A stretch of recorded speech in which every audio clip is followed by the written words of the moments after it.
Is this really a win for complainers? Welcome back to Cocky Gachas, and in this video I'm going to talk about some spicy news, albeit a couple days late. And what I'm talking about is the Tower of God new event update that came, I think, maybe a week ago. And this was brought to my attention because I was always browsing Reddit Gacha Gaming to see what new gacha games are coming out and to catch up on some of the news, right? And I've seen this thread floating whereby it has been upvoted 300 plus times. You can see over here, right? Tower of God first major update, purchasable skins with stats and no rate up for new highest rarity unit. 0.029% chance to get. Atrocious, guys, I tell you. Purchasable skins with stats, never heard of that before. Okay, I'm just kidding, but regardless, this is what triggered the mind in me to think about this thing in particular, which is the monetization standards. And of course, we do know that Tower of God is being published by Netmarble, which is known to be extremely greedy, which is also the reason why when people ask me to play Tower of God, my response, as with all the Netmarble games, is a hard no. I do not play Netmarble games,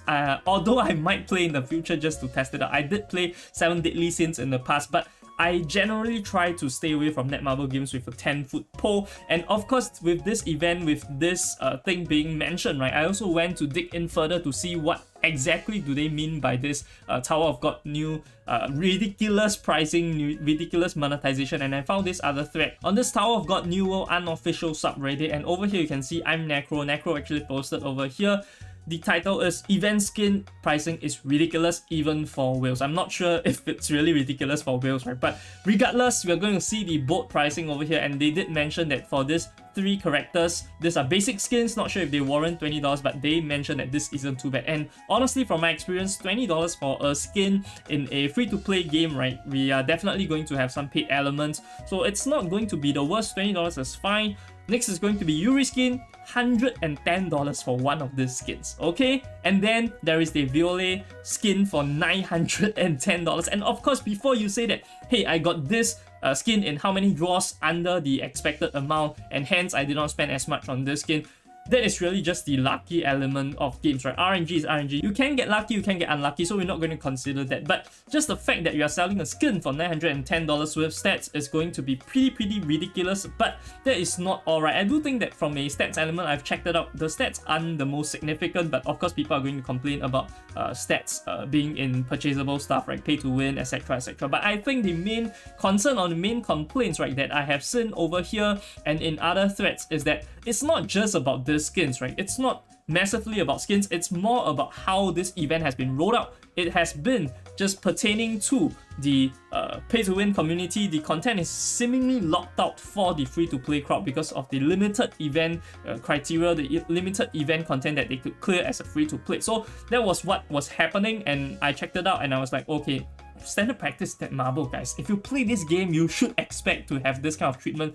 But of course, right, that was me being more of a sadist when we're looking at this from a non-player perspective. However, a couple of days later on the same Gacha Gaming Reddit, I actually see that there is a compensation. And looking into this, you can see, right, the compensation is given for a selection box for any of the featured skins. Of course, you don't have the most expensive skin, right? And also you can choose to have 60 tickets. There is a new unit being added to the event store that you can get outright for free because of the event currency they also give you in the mail. And also there is a separate selection box of 3,000 gems or 10 tickets. So on the surface level, this seems like it is very good, and even on like beyond the surface level, I would say that this is pretty surprising to me, but also, like OP has mentioned, also pretty surprising to them. I believe that most of them that have an idea of what Netmarble is capable of would know that this is very generous by their standards. So for this itself, to have such a compensation, most people are happy, but of course there are still people that are skeptical to say that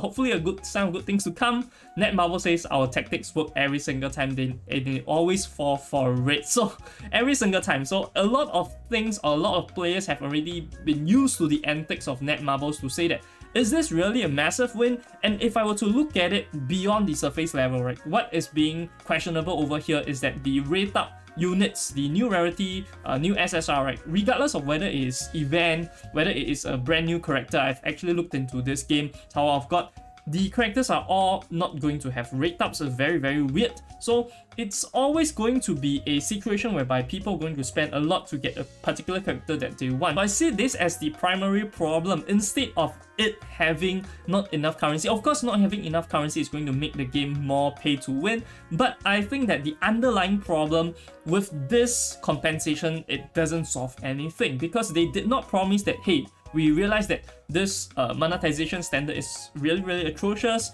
Next time we are not going to have this limited characters not have rate up. We are not going to do this, we are not going to do that. I see their compensation notice right over here, and from what I can tell, that they say that they want to listen to feedback, etc, etc, but we all know that Netmarble is not going to be that easy to turn over a new leaf. But given that they have given such a compensation, maybe it's a start of things, maybe it's not. But I would like to touch on the general, like, industry-wide, right, practices when it comes to compensation. So when it comes to compensation, I feel like a lot of times compensations are dished out as a form to distract the consumers, the players, from the actual problems that they are facing or that warrant compensation. So when it comes to game bugs, if the bug is there, it doesn't really matter if you give people compensation, right? Because end of the day, people are trying to enjoy the game through the gameplay, right? Of course, for some of the collectible games, getting those premium currencies is very important, especially for gacha games. But for other games itself, it's mainly just about the gameplay. You want to have an enjoyable experience, and if the bugs keep on interrupting with your experience,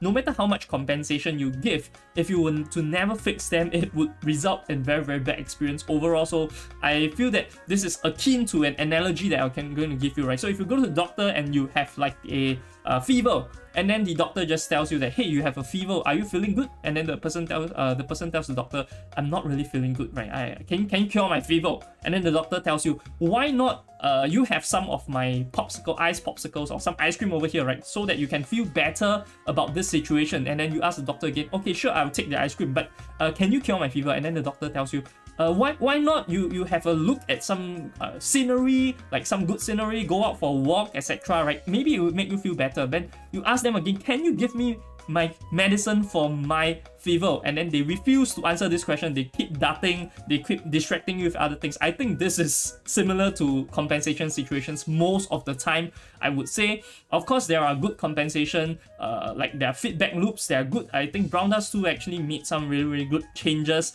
that I have seen from a gameplay perspective, from a non-currency compensation angle. And also Snowbreak, I think they added a lot of features within the first week to address a lot of the problems that people have been facing to increase or improve their gaming experience. So I think that in general, I feel that more devs and more publishers should work towards this direction instead of trying to give people some band-aids to help them type through by distracting them with this kind of stuff. But of course, free-to-play players are going to be happy regardless, right? If you're a casual, you're not going to be that annoyed or frustrated by this kind of stuff. Maybe you're going to be minorly annoyed, and then when you see the compensation, you'll be like, oh, it's worth it, it's worth the compensation, right? Give me more downtime. Anyway, I don't want to play this game. So it's a bit of an irony. Of course, this doesn't come with just like a goodwill, right? The devs do not wake up one day and say that, oh, my event is very pay to win, it is time to compensate the players.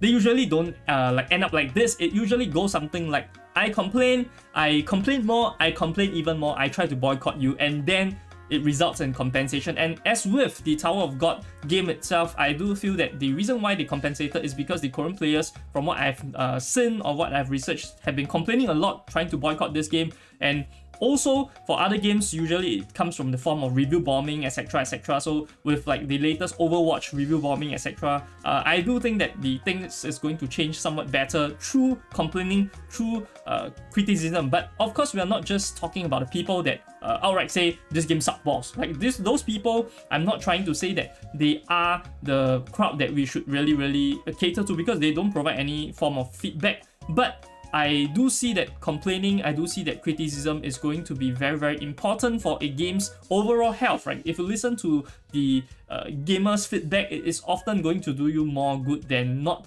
And when it comes to complaining, there is also another crowd of people that are complaining about the complainers. So they always like to talk about how that people shouldn't be so negative about the game, etc, etc. And as with me making some of the content on reviewing games, giving some constructive feedback through the state of the game, saying what I don't like about the game, etc, etc. People would often say one thing, the vocal minority will often say this in the comment section: if you really hate this game so much, why are you still playing it? Just quit the game, right? Why are you playing this game yet you are complaining? You are playing like maybe 5 hours a day, 10 hours a day, 20 hours a day, but you are still complaining about the game. If you don't enjoy it, why are you torturing yourself? And to that, I would like to say that usually the people that are complaining about the game are the most engaged, or at least they are engaged with the game itself, because it doesn't make sense for people to complain about stuff that they do not care about. And to give some real life energy, you can think of it akin to your mom, your spouse, your parents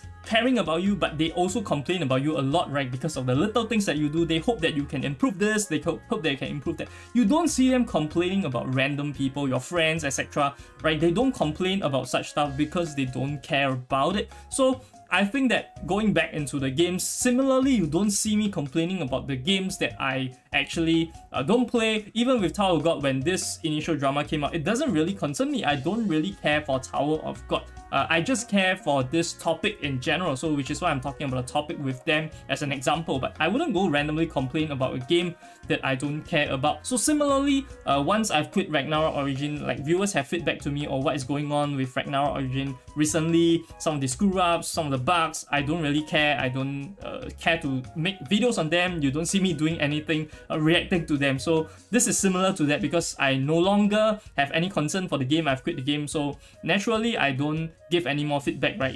Really don't care about the state of the game anymore for me. But of course, for people that are still playing the games, you guys might be more concerned with that. So continue to provide feedback so that your game can continue to improve, whatever that is. And lastly, I would just like to make a point to say that as with what I've mentioned, right, the worst thing I feel for a game is not going to be that there are a lot of people complaining, giving negative response, negative feedback, trying to give you 1,000 ways to improve a game. That is fine. That is actually good. That is somewhat healthy, you can call it. But what's unhealthy is when no one talks about the game because all you are met with is indifference. I hope you guys enjoyed this video. Do leave a comment in the comment section below if you enjoyed this video, this style of video, the commentary style where I talk about recent news and then share some of my takes, because honestly, I feel that I have a lot of comments and a lot of opinions on certain things, right? So definitely willing to do more videos like this, and it's kind of interesting for me. Anyways, that's about it. I'll see you guys in the next one. This is Corky Gachas, signing off.